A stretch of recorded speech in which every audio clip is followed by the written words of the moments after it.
Terror in the hollow Alabama town, gripped by fear as the White Thang stalks the night. Hartselle, Alabama. A chilling unease has settled over the small town of Hartselle, nestled in the rolling hills of northern Alabama. For decades, locals have whispered about the White Thang, a creature from their darkest nightmares. Now, after a series of grisly discoveries, those whispers have turned to cries of terror. It began with the livestock. Over the past month, farmers in the rural outskirts have awoken to scenes straight out of a horror movie. Cattle, sheep, and even hunting dogs have been found mutilated, their bodies torn apart as if by a monstrous force. The first to speak publicly was Henry Cole, a lifelong resident and rancher. "I've seen coyotes do their share of damage," Cole said, his voice trembling as he stood by what was left of his prize bull. "But this was different. It wasn't just killed. It was butchered." Authorities initially dismissed the attacks as the work of a rogue predator, maybe a bear or a pack of feral dogs. But that explanation unraveled last week when an amateur photographer, Laura Jenkins, stumbled upon something far more sinister while hiking in the dense woods near Flint Creek. "I saw it standing there, at the edge of the clearing," Jenkins recounted, her hands shaking as she clutched the camera that captured the blurry, haunting image. "It was massive, covered in matted white fur, standing on two legs. Its eyes, they glowed red, like burning coals. I froze. I don't know how long I stood there, but when it screamed..." She trailed off, visibly shaken.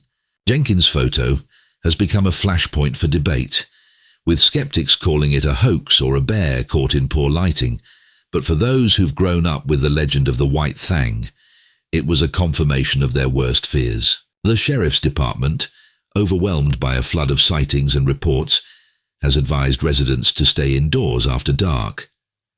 Patrols have been increased, but many feel it's too little, too late. Just 2 nights ago, a family camping at Priceville Park fled in terror after a hulking white figure tore through their campsite, leaving their tents shredded and their children traumatized. "We barely got out," said Marcus Leary, the father of the family. "It came out of nowhere, this massive thing, roaring like the devil himself. It didn't seem real, more like a nightmare that you can't wake up from." As fear spreads, local businesses are suffering. The normally bustling Main Street is now eerily quiet, with shops closing early and residents huddling in their homes. The once celebrated Fall Festival, a highlight of the community calendar, has been cancelled, with organisers citing safety concerns. Reverend Thomas, pastor of the First Baptist Church, has urged calm but acknowledges the palpable fear gripping the town. "We're dealing with something beyond our understanding," he said during a recent sermon. "Whether it's a creature of flesh or a manifestation of our deepest fears, we must come together as a community, support one another, and pray for deliverance." As the days grow shorter and the nights colder, the shadow of the White Thang looms larger over Hartselle. Experts from out of state, including cryptozoologists and paranormal investigators, have begun to descend on the town, hoping to capture evidence of the elusive beast. But locals remain skeptical, hardened by generations of sightings and stories.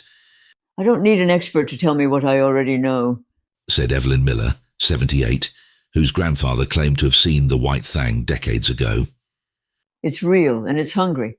For now, the town holds its breath, caught in the grip of a legend that has become all too real. As the nights grow darker, the question on everyone's lips is the same.